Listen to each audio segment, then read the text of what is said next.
16 heures en moyenne de rame à la force des mains, par tranche de 24 heures.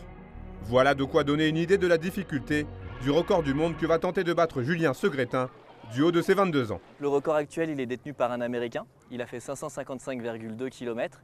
Et moi, mon objectif, ce serait de battre cette distance. Donc 600 km, ce serait l'idéal. Dès que je bats 555,2 km, c'est un record du monde. Je serai toujours à proximité des côtes.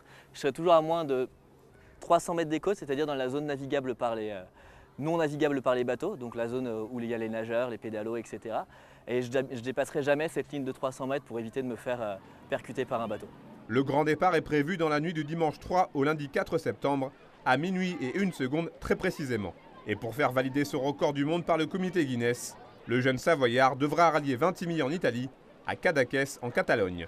Et pour se rajouter une difficulté, ce grand aventurier a choisi une discipline qu'il ne connaissait pas. C'est de l'endurance. C'est pas spécialement cardio, mais c'est vraiment un effort d'endurance et de durée. Le paddleboard, à la différence du stand-up paddle que vous avez l'habitude de voir sur le lac du Bourget ou le lac d'Aiguebelette, moi je la pratique à genoux sur la planche et uniquement je rame avec des gants palmés ou mes mains, tout simplement à nu, et j'ai pas du tout de rame sur la planche.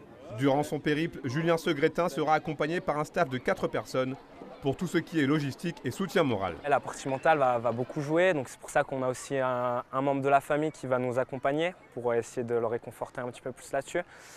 Après, je sais qu'il a la capacité à tenir ce genre d'effort. Il a déjà fait des paris fous, pas dans la même discipline, mais un petit peu la même chose. Quand il est en mouvement, lui, il va travailler essentiellement les muscles du dos, les triceps et l'arrière des épaules.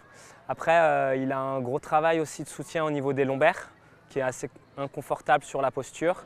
Sachez enfin que cet étudiant en école de commerce a choisi de battre ce record pour une bonne cause, puisque les fonds récoltés pendant sa course seront intégralement reversés à Handicap International.